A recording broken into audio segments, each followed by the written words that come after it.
अभी जो कोरोना के कारण संक्रमण की स्थिति है, इसको लेके लगातार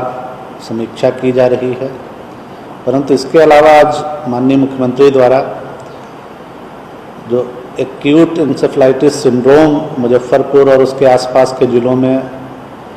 होता है, और फिर जो गया और उसके आसपास जापानीज इंसेफ्लाइटिस के केसेस होते हैं,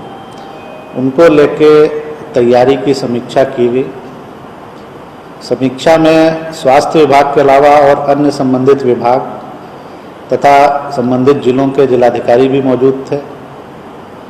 और मुख्य रूप से जो निर्देश दिए गए मैं बहुत संक्षेप में आपको बता देता हूँ। एक तो जो पेडियाट्रिक आईसीयू की तैयारी है एसकेएमसीएच मुजफ्फरपुर में 100 बेडेड, उसके बारे में निर्देश दिया गया कि उसकी तैयारी जल्दी से उसको कंप्लीट कर लिया जाए। और अभी स्वास्थ्य विभाग द्वारा बताया गया है कि उसके 100 बेडेड जो है उसमें 70 बेडेड आईसीयू कंप्लीट हो जाएगा अप्रैल एंड तक, इस महीने के अंत तक। और इसके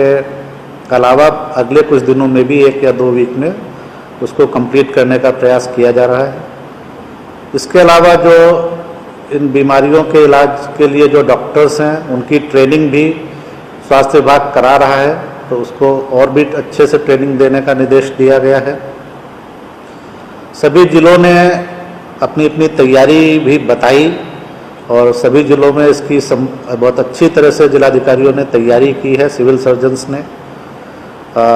जो पेडियाट्रिक आईसीयू वार्ड्स हैं वो रेडी हैं कम्प्लीटली एसी। इसके अलावा दवाओं की उपलब्धता और इन सब चीज़ों के बारे में भी पूरी जानकारी दी गई। माननीय मुख्यमंत्री द्वारा और एक निर्देश दिया गया कि जो वायरल रिसर्च डायग्नोस्टिक लैब है इस एसकेएमसीएच में अभी कार्यरत है, ऐसा बताया गया। उन्होंने कहा है कि इनकी सुविधा और भी स्वास्थ्य केंद्रों में और मेडिकल कॉलेजों में भी ये लैब इस्टेब्लिश होनी चाहिए। इसके अलावा जो 5 ब्लॉक बहुत ज़्यादा प्रभावित होते हैं मुजफ्फरपुर के एईएस से, तो वहाँ पर सोशियो इकोनॉमिक सर्वे कराया गया था जीविका के माध्यम से, और बहुत सारे निर्देश दिए गए थे विभागों को कि वहाँ पर क्या क्या काम करना है। और उसी क्रम में 303 नए आंगनवाड़ी सेंटर वहाँ पर सैंक्शन किए गए हैं, और उनको शीघ्र बनाने का भी निर्देश दिया गया है माननीय मुख्यमंत्री महोदय द्वारा। तब तक वो फंक्शनल कर दिए गए हैं किराए की बिल्डिंग में। इसके अलावा इन क्षेत्रों में जो डोर टू डोर स्क्रीनिंग स्वास्थ्य विभाग द्वारा अभी कोविड को लेकर की जा रही है, और अब तो निर्देश दिया गया है कि उसको सभी जिलों में कराना है। तो विशेष रूप से मुजफ्फरपुर और ऐसे जो एईएस से प्रभावित जिले रहते हैं, उनमें भी ये निर्देश दिया गया कि डोर टू डोर स्क्रीनिंग कराएं, और उसमें विशेष रूप से एईएस और जेई के जो संभावित केसेस होते हैं, अगर कहीं पर मेल न्यूट्रिशन का कोई मामला दिखता है, कोई बच्चा बीमार रहता है, उन सब की भी लिस्टिंग कराएं, और उनको जो भी आवश्यक न्यूट्रिशनल सप्लीमेंट या अन्य जो भी आवश्यक चीज़ें हैं वो सब उनको मुहैया कराई जाएं। मैं ये भी बताना चाहूँगा कि एईएस के केसेस के लिए जो रेफरल ट्रांसपोर्ट है, यानी एम्बुलेंस है, या लोग प्राइवेट व्हीकल करके भी, चूँकि इसमें बच्चों को हॉस्पिटल जल्दी से लाना बहुत महत्वपूर्ण होता है, तो उसके लिए भी निर्देश दिया गया है कि जो अगर प्राइवेट व्हीकल से कोई लाता है तो किराए का रिम्बर्समेंट उसको जल्दी से जल्दी तुरंत कर दिया जाए, ऐसी व्यवस्था की जाए। ये रिम्बर्समेंट पहले भी होता था, पर निर्देश दिया गया है कि इसकी शीघ्र इसकी व्यवस्था कर ली जाए। और मुख्य रूप से जो दवाओं की अवेलेबिलिटी है, इसके अलावा ये भी निर्देश दिया गया है कि हर जगह ऐसे ब्लॉक्स में पीएससी स्तर से जो टीम्स बनाई गई हैं हाउस टू हाउस सर्वे करने जाने के लिए, वो लोगों को, पेरेंट्स को जागरूक भी करें। ये देखा गया है कि इस बीमारी का ऑनसेट जो है ये सुबह 3-4 बजे के आसपास ज़्यादा होता है, तो इसलिए बच्चों को जागरूक करने का भी काम किया जाए। ये भी निर्देश उनके बच्चों के पेरेंट्स को जागरूक करने का भी काम किया जाए, अवेयर कराया जाए उनको, ये निर्देश भी दिया गया है, और सभी जिले ये काम अच्छे से कर रहे हैं। इसके अलावा जो कोविड से रिलेटेड अपडेट्स हैं, उनमें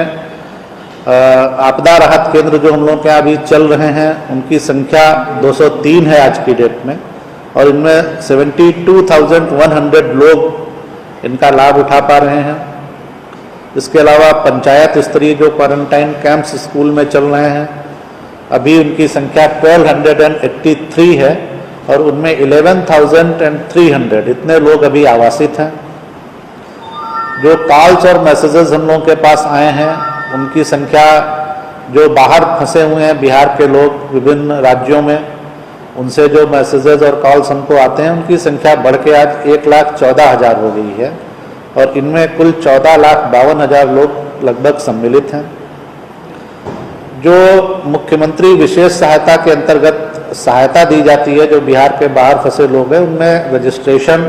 आज बढ़कर लगभग 26,39,000 26,39,000 लोगों ने अभी तक रजिस्ट्रेशन करा दिया है। इनमें 22 लाख से ऊपर आवेदनों की जांच हो गई है और अभी तक 16,67,000 16,67,000 से कुछ अधिक लोगों के खाते में ये राशि अंतरित कर दी गई है, जो उनको बैंक की प्रोसेसिंग के बाद 2-3 दिन में मिल जाएगी। इसके अलावा 2 प्रश्न थे जो मुझसे संबंधित थे। एक तो बाहर रह रहे लोगों को क्या सहायता दी जा रही है, तो इसीलिए मैंने अभी बताया कि एक तो हम लोग जो मुख्यमंत्री विशेष सहायता देते हैं 1,000 रुपये प्रति व्यक्ति, वो उसका ही डाटा मैंने अभी बताया कि करीब 16,67,000 लोगों को ये सहायता दी जा चुकी है। 26 लाख से भी अधिक लोगों ने अभी तक रजिस्ट्रेशन किया है और 22 लाख के ऊपर कुछ लोगों के आवेदनों की जांच हो गई है, वो प्रक्रिया में है। तो ये, और इसके अलावा बिहार फाउंडेशन का जो मैंने डाटा बताया, बिहार फाउंडेशन के माध्यम से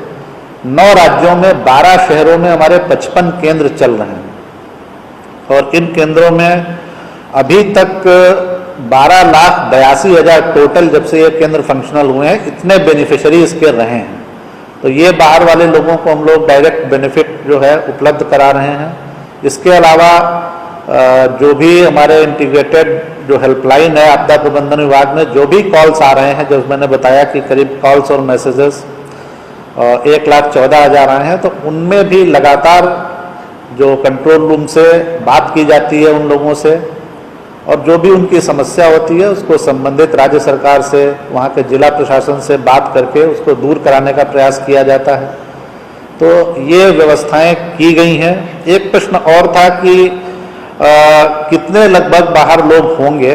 तो इसका हम लोगों के पास कोई एग्जैक्ट डाटा नहीं है, लेकिन मैं इतना जरूर कहना चाहूँगा कि जो अभी तक हमारे पास आवेदन आए हैं 26,39,000, तो आप इससे अंदाज़ा लगा सकते हैं कि ये जो बाहर लोग हैं वो इससे भी ज़्यादा ही होंगे।